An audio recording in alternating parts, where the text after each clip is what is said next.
अस्सलामु अलैकुम वरहमतुल्लाहि वबरकातुह। मोहतरम भाइयों, बुज़ुर्गों, दोस्तों, ये हमारा इस्लाह मुआशरा का 1330वां सबक है।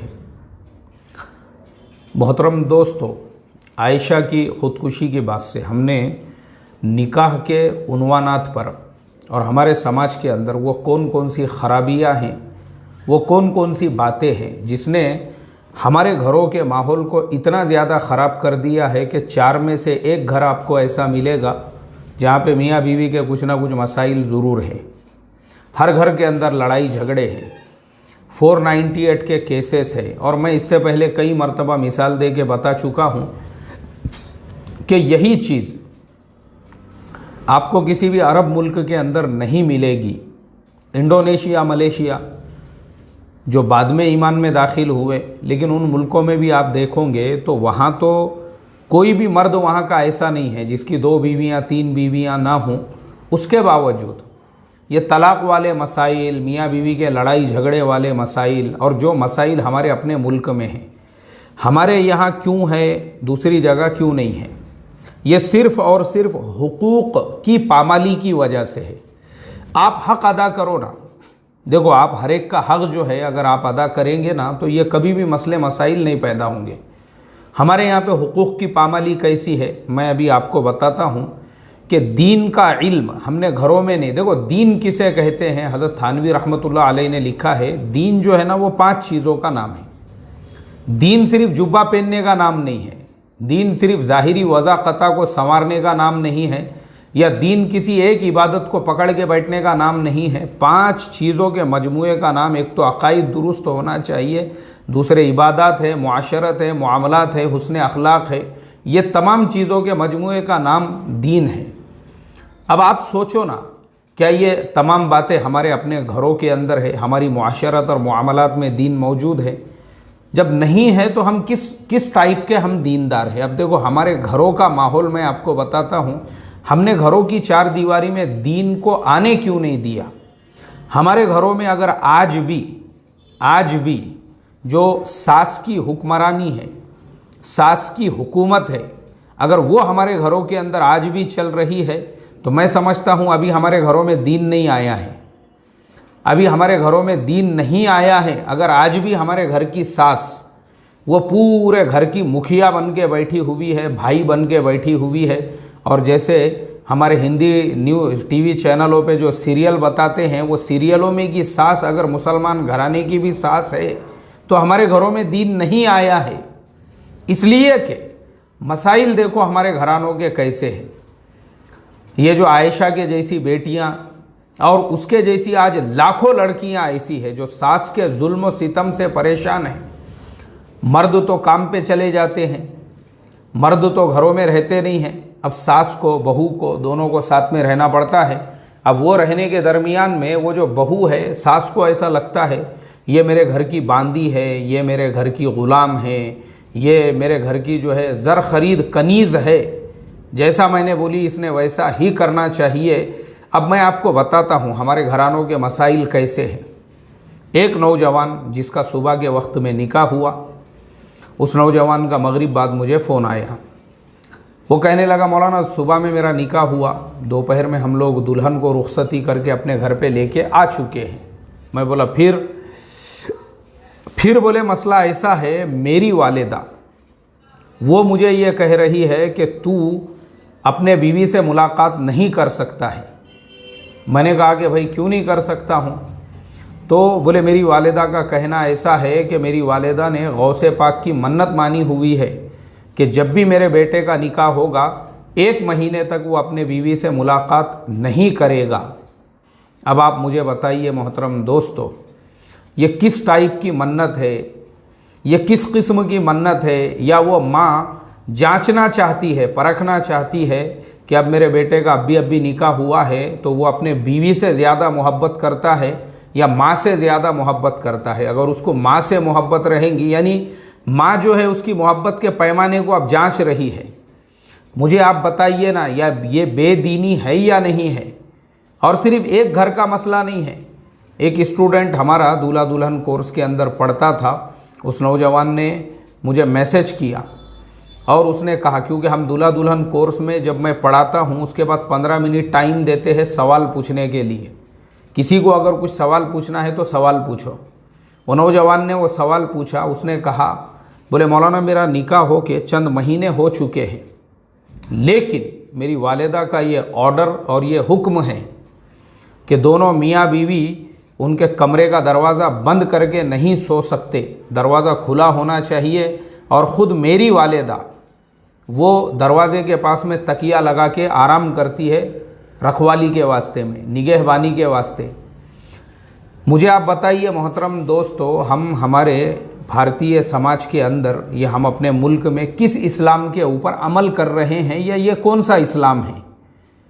यह कहाँ ऐसी हमको तालीम मिली हुई है कि एक माँ वो ये भी गवारा नहीं कर रही है कि उसके घर में बहू आई हुई है और बहू आने के बाद में जो है वो अपने घर का यानी जो दूल्हा दुल्हन है वो दरवाज़ा बंद करके भी सो सके। मुझे आप बताइए ना, यही मसाइल है, यही मसाइल जिसकी वजह से आज हमारे घरों के अंदर उम्मत की बेटियां महफूज नहीं है, उन पे जो जुल्म हो रहा है, जो सितम हो रहा है, ये सिर्फ़ और सिर्फ टीवी सीरियलों की देन है। क्योंकि कुरान वाला इस्लाम, हदीस वाला इस्लाम और जो अल्लाह के नबी वाला इस्लाम था, जिसके अंदर औरत को जो हुकूक दिए गए थे उसमें तो उसको पूरी आज़ादी थी। यहाँ तो अल्लाह के नबी की हदीस में फरमाया कि मियाँ बीवी अगर एक दूसरे से हंसी मजाक करते हैं तो भी उनको उसके ऊपर सवाब मिलता है। अगर शोहर अपनी किसी बात से अपनी बीवी का दिल खुश करता है तो भी उनको सवाब मिलता है। अब यहाँ पे क्या मियाँ बीवी हंसी मजाक करेंगे और क्या शोहर अपने बीवी का दिल खुश करेगा, जहाँ पे उसकी माँ ही दरवाजे के पास कान लगा के खड़ी हुई है सुनने के वास्ते में।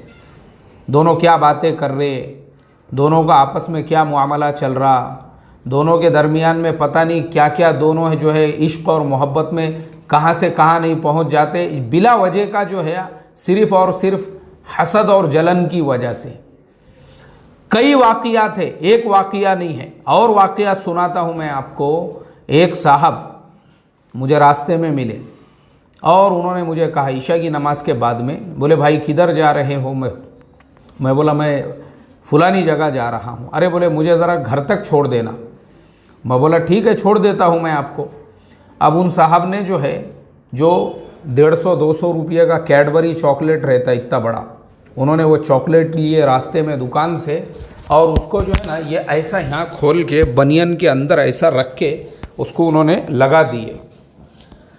तो मैंने उनसे कहा, मैंने कहा भाई कैडबरी चॉकलेट पहली मर्तबा मैं देख रहा हूँ कोई इंसान ऐसा बनियन के अंदर उसको रख के लेकर जा रहा है, जेब में लेके जाओ ना हज़रत। बोले मैं जेब में नहीं ले जा सकता। मैं बोला क्यों नहीं ले जा सकते? बोले इसलिए नहीं ले जा सकता हूँ क्योंकि मेरी वालिदा घर के अंदर जैसे ही मैं दाखिल हूँगा सबसे पहले वो दोनों जेब चेक करती है, बोले हाथ लगा के, कि पता नहीं बीवी को खिलाने के वास्ते में पता नहीं क्या लेके आ गया, और दोनों जो है कमरे में बैठ के अकेले में क्या गुल छर्रे उड़ाते, क्या क्या मिठाइयाँ खाते, एक दूसरे को कैडबरी चॉकलेट खिलाते, और पता नहीं दोनों जो है किस तरह का ऐश और आराम करते।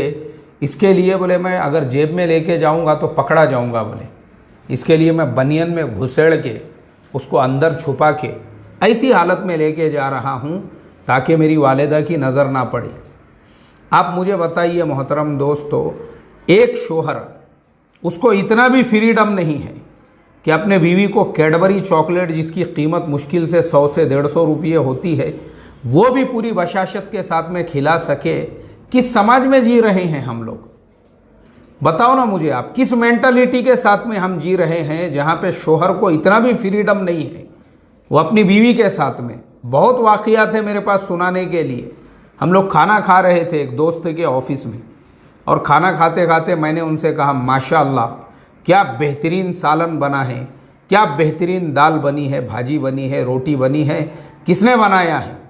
बोले मेरे घरवाली ने। तो मैं बोला ज़रा घरवाली की तारीफ़ भी करते जाओ यार घर पे। बोले नहीं कर सकता। मैं बोला क्यों नहीं कर सकते? बोले अगर मैंने दस्तरखान के ऊपर मेरे घरवाली के पकाए हुए खाने की तारीफ़ कर दिया तो समझ जाना कि मेरी वालिदा का जो एटमी पावर है, जो मिसाइल सिस्टम है, वो 2-4 दिन के लिए ओपन उसके बाद धड़ाधड़ मिसाइल, ये मिसाइल, उसके बाद वो मिसाइल। मतलब ये है कि एक बार वो बड़ी बी का मुंह खुल गया, उसके बाद में 4-5 दिन बंद ही नहीं होता। बोले वो कि मैंने पूरी ज़िंदगी भर से खिलाई, कभी मेरी तारीफ़ करे नहीं, कभी मेरे रोटियां के बारे में ऐसा नहीं बोले, कभी मेरे सालन के बारे में नहीं बोले, कभी मेरी दाल के बारे में नहीं बोले।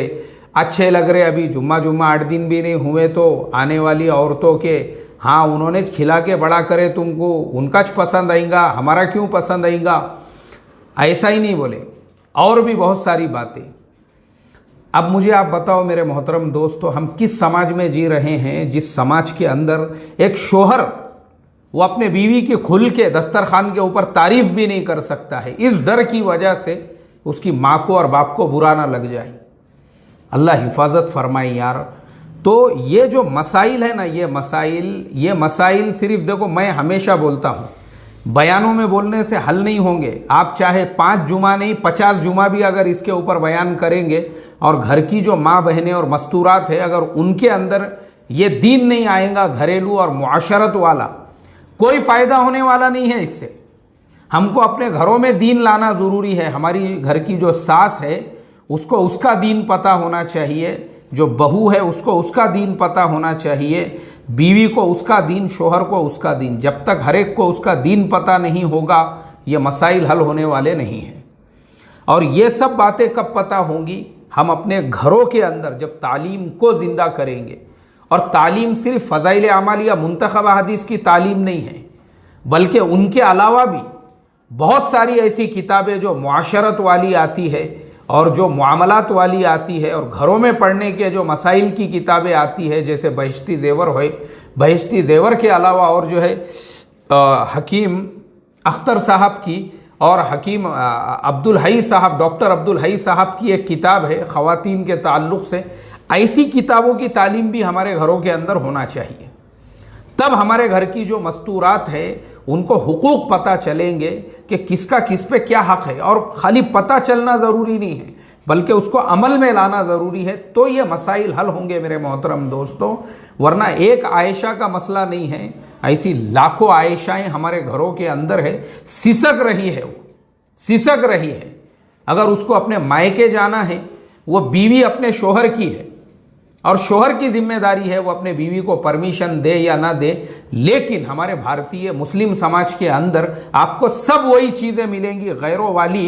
एक औरत को अगर उसके मायके जाना है, उसको अपने शोहर से इजाज़त लेना है, उसको अपने सास से इजाज़त लेना है, उसको अपनी बड़ी ननन से इजाज़त लेना है, उसको अपने बड़े देवर से इजाज़त लेना है, उसको अपने ससरे से इजाज़त लेना है, उसको अपनी तमाम देवरानियों जिठानियों और पता नहीं घर के अंदर क्या क्या कौन कौन होते हैं, वो सब से ऐसा एक अप्रूवल लेके, ये एक अप्रूवल लेटर है।